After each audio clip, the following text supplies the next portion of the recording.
kembali di podcast para podcaster. Nah, di sini saya Febriana Melbutri. Saya Syamana Putra Octavian. Di sini kami akan membahas mengenai sampah-sampah yang berserakan di wilayah Mendalo dan juga kecelakaan yang sering terjadi di wilayah Mendalo. Nah, tentunya kita kedatangan tamu istimewa yang bertempat tinggal di Mendalo. Nah, di sini ada kakak. Halo guys, perkenalkan nama aku Alivia Mena Canyago, biasa dipanggil Manda, dan aku adalah seorang mahasiswa di Universitas Jambi, kebetulan berdomisili di Mendalo. Halo Kak Manda. Dan di sini juga kita ada kakak. Halo semuanya, kenalin aku Iza Fernisa. Di sini aku juga sebagai mahasiswa di Universitas Jambi yang berdomisili di Mendalo. Halo Kak Iza. Halo. Gimana nih Kak kabarnya hari ini? Alhamdulillah baik. Kalau boleh tahu udah berapa lama ya tinggal di Mendalo? Kalau aku sendiri mungkin terhitung udah hampir 3 tahun tinggal di Mendalo. Iya, aku sama sih hampir 3 tahun karena kami juga seangkatan kan. Iya. Nah, jadi kalau boleh tahu nih lokasi pasti kakaknya di mana sih tinggalnya? Kalau aku di Pematang Gajah yang lebih tepatnya itu dekat sama Citra Raya. Oh iya, kalau kakak Iza? Ada di Mendalo asli, depan gerbang Unja. Pas banget tuh depan gerbang Pas. Unjam. Iya. Enak banget kalau berangkat kuliah ya. Aku agak berkelok-kelok ya.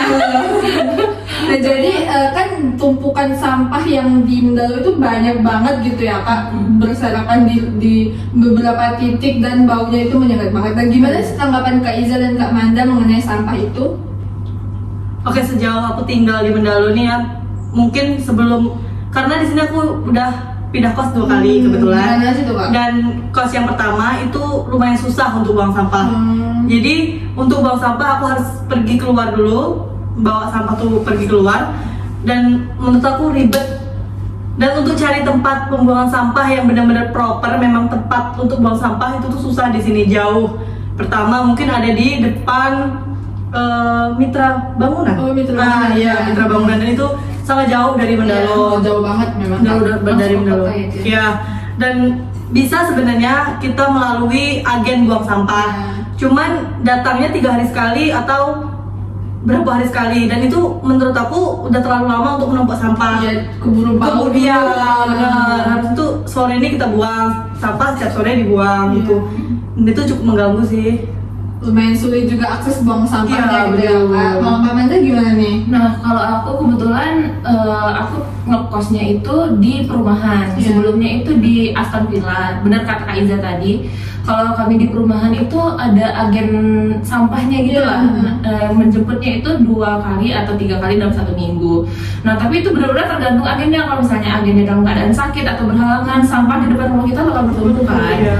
Nah, untuk di pertama itu aku ngekos di daerah dekat perumahan, boleh disebut ya? Boleh ya Kak? Boleh. Perumahan Aston Villa. Nah, di depannya itu ada tempat pembuangan sampah arah ke Aurduri. Itu memang pembuangan sampah atau masyarakat yang buang sampah sembarangan? Nah, itu tuh sebenarnya bukan, harusnya nggak boleh ya, karena itu kan jalan lintas. Kalau misalnya ada mobil yang lewat, lumayan terganggu kan kalau misalnya Iya. sampahnya ke jalan. Jadi itu sebenarnya nggak boleh. Tapi rata-rata warga di sana itu membuang sampah ya pada di sana, karena untuk membayar agen sampah perlu uang pricely, terus kadang-kadang dijemput kadang enggak, jadi mereka lebih mau buang sampah di sana. Nah, untuk perumahan aku yang sekarang di sini itu alhamdulillah agen sampahnya lumayan rajin ya, karena 2 kali sampai 3 kali seminggu tuh mereka benar-benar jemput sampahnya. Nah Kak, kira-kira apa sih dampak langsung yang dirasakan oleh kakak-kakak ini sebagai warga Mendalo kan terhadap orang yang buang sampah sembarang tersebut? Apa sih dampak yang dirasakan? Oke, kalau dari aku, sampah ini sebenarnya mengundang berbagai jenis hewan ya. Apalagi kayak yang aku sebutkan tadi, sampah itu letaknya di pinggir jalan lintas. Nah, kalau misalnya ada banyak ayam atau hewan-hewan yang lain di pinggir jalan tuh takutnya hewan itu ketabrak sama mobil yang sedang lewat, atau sampahnya nanti sampah-sampah besar itu ke jalan, itu main mengganggu lalu lintas. Kemudian juga ada sampah di depan SMP 17 Kota Jambi kalau nggak salah, itu lumayan mengganggu ya. SMP 7 ya Pak. SMP 7 itu lumayan mengganggu pelajar yang belajar di sana. Seperti itu. Tanggapan dari Kak Iza gimana tuh dampak-dampak yang biasa Kak Iza rasakan? Karena kan Mendalo asli itu menurut saya lumayan banyak sampah gitu loh. Menurut Kak Iza sendiri gimana tuh? Jadi selain penciuman udara yang busuk nih ya, penglihatan kita juga Mengganggu mengganggu estetika. Iya. Gimana ya bahasanya, kurang seger lah kita nengoknya kan. Polusi udara ya? Polusi udara juga. Karena di Mendalo Asri, karena itu tuh terbilang di belakang, Iya. jadi banyak dari kami yang buang sampah itu dengan cara dibakar. Nah, dengan cara dibakar itu tuh pertama polusi udara, kedua mungkin banyak anak kosnya kan kita cuci baju tanpa pengering dan tanpa A few moments later. Pokoknya tanpa mesin lah, ya, tanpa mesin lah. mesin. Nah, jadi nyuci kita jemur di depan. Iya. Kena Sampah di asap depan. jadi bau. Pertama kena bau sampah, kedua terkena bau Asap. asap. Gue kan anak kos ya. Iya. Nah, jadi Kak, menurut Kakak nih, siapa sih yang seharusnya paling bertanggung jawab dalam kasus ini tuh kira-kira harusnya pemerintah atau masyarakat? Wah, ini kayaknya Iya. perspektif yang berbeda nih. Coba kayak tadi kan. Kalau menurut aku pribadi, ini harusnya berkolaborasi antara masyarakat sama pemerintah. Pertama, masyarakat itu harus aware juga dan kita tuh harus sadar kalau misalnya kita juga terganggu sama sampah kita sendiri gitu. Kedua, pemerintah harusnya lebih banyak menyediakan tempat-tempat pembuangan sampah sehingga kita sebagai masyarakat tuh terfasilitasi di mana kita akan buang sampah, di mana kemana sampah ini akan dikelola gitu. Jadi supaya alurnya tuh jelas. Jadi kami sebagai masyarakat tuh tidak bingung mau dikemanakan sampah ini. Nah, jadi kalau menurut Kak Manda itu gimana? Kalau dari aku, sampah itu adalah limbah dari suatu rumah gitu kan. Berarti itu adalah tanggung jawab dari pemilik rumah. Kalau dari aku, beberapa tahun yang lalu tuh aku sempat tinggal di kota Jambi juga. Kalau nggak salah ya, kota Jambi itu sudah menerapkan kelola sampah mandiri. Jadi setiap rumah itu harus bertanggung jawab terhadap limbah yang mereka hasilkan seperti itu. Jadi kalau dari aku yang bertanggung jawab itu harusnya ya pemilik limbah itu harus dibakar atau bagaimana.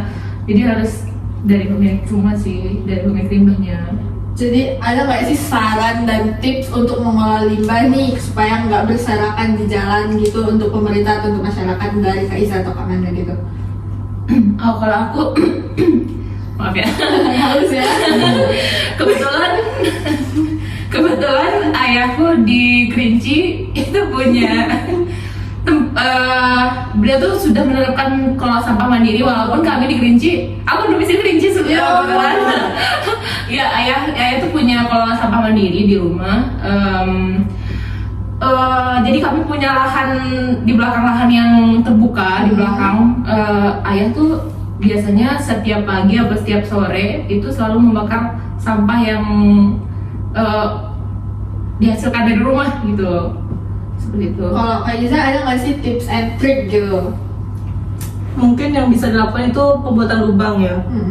Kayak misalnya limbah-limbah kayak kaca itu tuh lumayan banyak. Iya.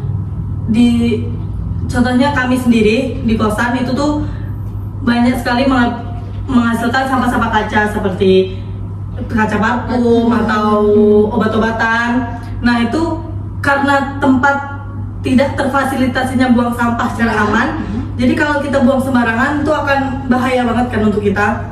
Jadi kami mengatasinya dengan kita nak buat lubang. Oke, nah jadi mungkin pembahasan kita mengenai sampah sampai segitu aja kali ya, karena kita punya kasus yang kedua yaitu kecelakaan yang sering terjadi di daerah Mendalo. Nah, kayak kemarin yang baru kejadian di hari Rabu apa gitu ya, Iya, Rabu kan? Rabu. Nah itu kecelakaan di depan, bener-bener di depan hujannya. Itu gimana sih tanggapan Kak Iza dan Kak Manda mengenai itu gitu kan? Itu kecelakaannya terjadi karena banyaknya mobil-mobil besar yang melalui itu kan. Nah gimana sih tanggapan kalian berdua gitu? Itu sebenarnya dari pemerintah harusnya tuh lebih tegas akan hal ini, karena kalau tidak salah itu ada peraturan bahwa mobil-mobil besar tuh boleh lewat di jam Malam aja. aja. Tapi kenyataannya yang kita rasakan pada saat ini banyak di siang hari mobil-mobil besar tuh lewat di depan kampus kita.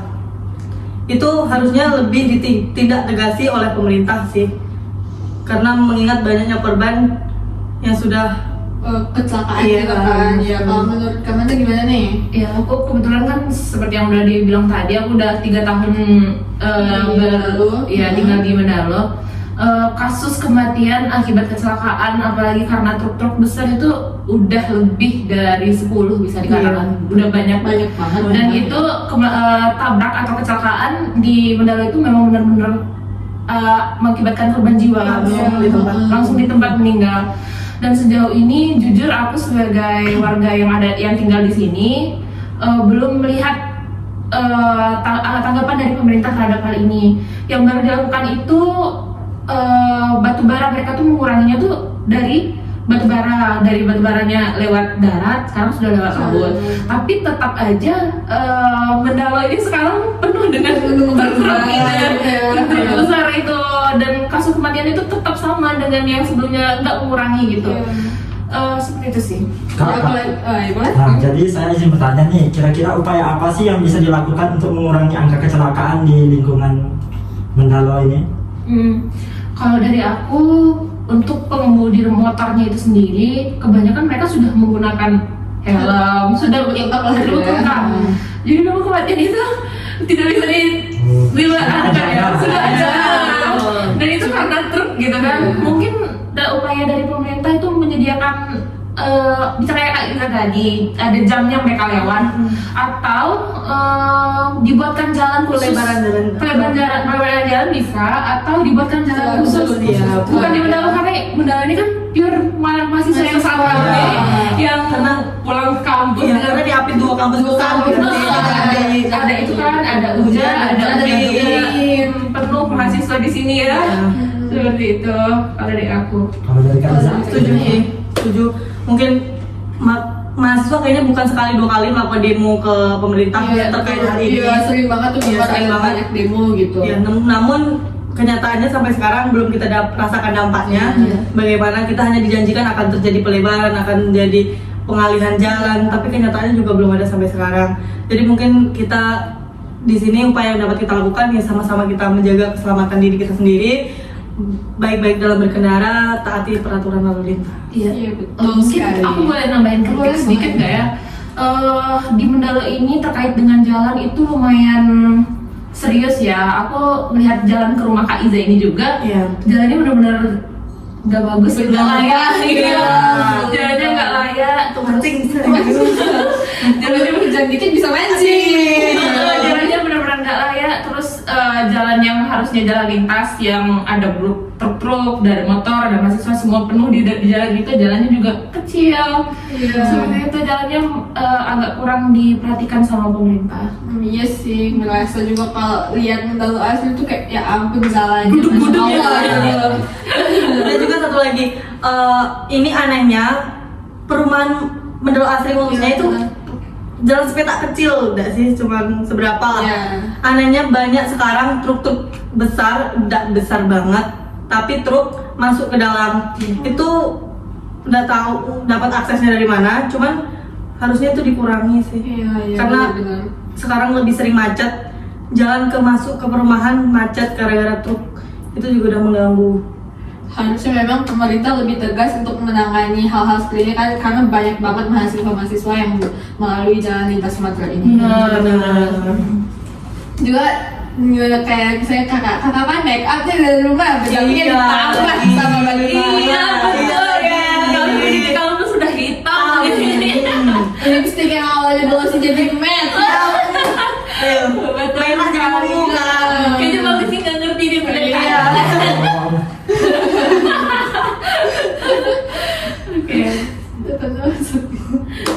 Jadi kan tadi sudah apa sih namanya kayak kasih tips untuk pemerintah supaya kasih pelebaran jalan atau pindah jalur atau juga jamnya ditegasin. Dan menurut Kak Iza sendiri apa sih yang kayak selama Kak Iza berangkat kuliah atau Kak Manda berangkat kuliah, kayak ada nggak sih rasa khawatir takut amit-amit gitu terjadi sesuatu di jalan karena banyak banget truk.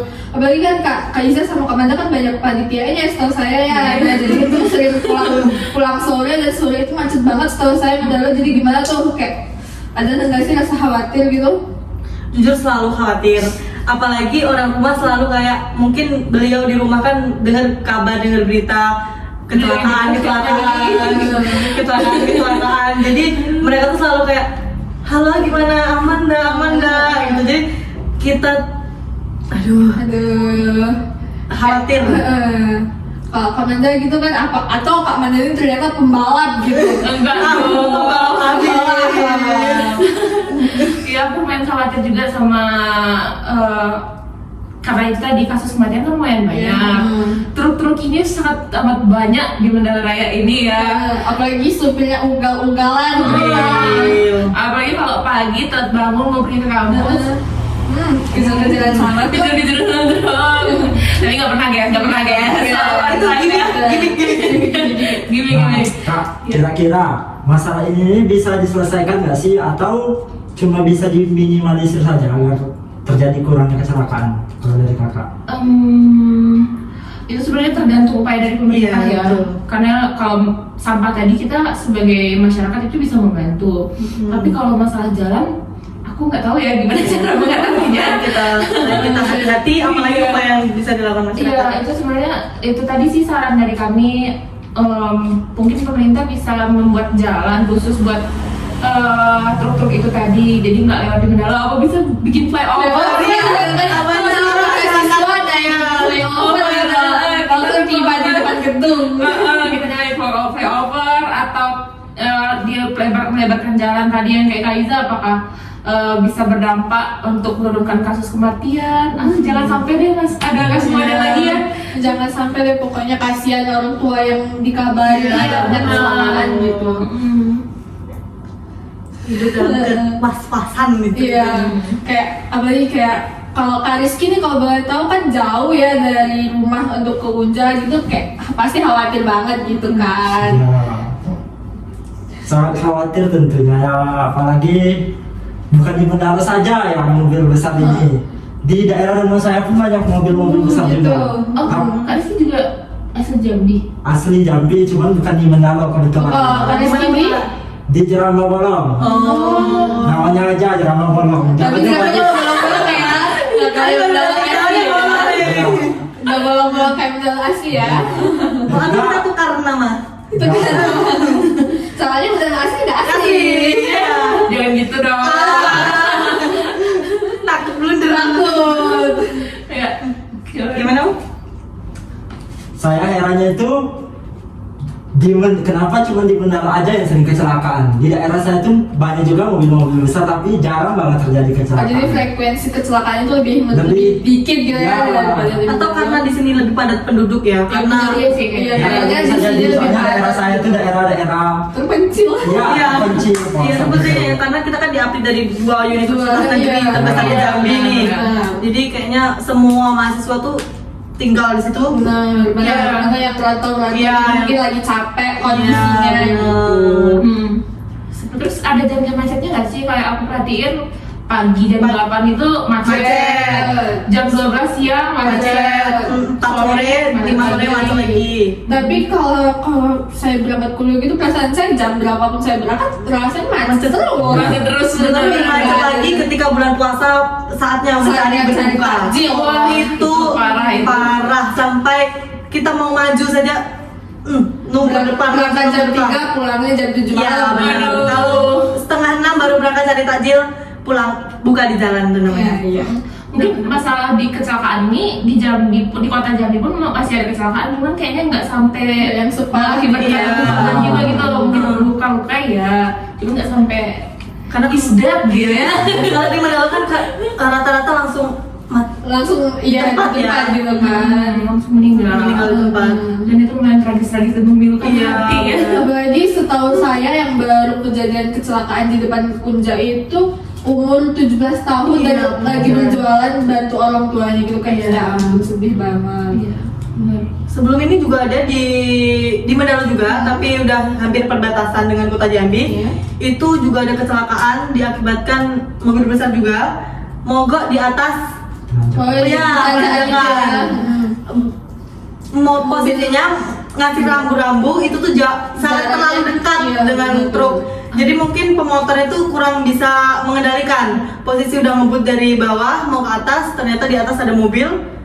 Innalillahi. Iya benar, itu pas kejadian mobil mogok di tanjakan itu kan ada korban jiwa Iya, juga kan. benar. Kebetulan aku juga hampir nabrak mobil Iya. itu, ya Allah, mudah-mudahan selamat aja lah. Alhamdulillah ya, masih banyak kesalahan. Pemberian rambunya tuh bener-bener mepet dengan ini mobil berhenti di sini dikasih rambu. Itu tuh harusnya tuh di bawah Agak jauh sedikit gitu ya. Karena di bawah penurunan tuh udah dikasih rambu-rambu bahwa di depan tuh ada mobil rusak. Iya, benar sekali. Itu terlalu mepet sekali sih.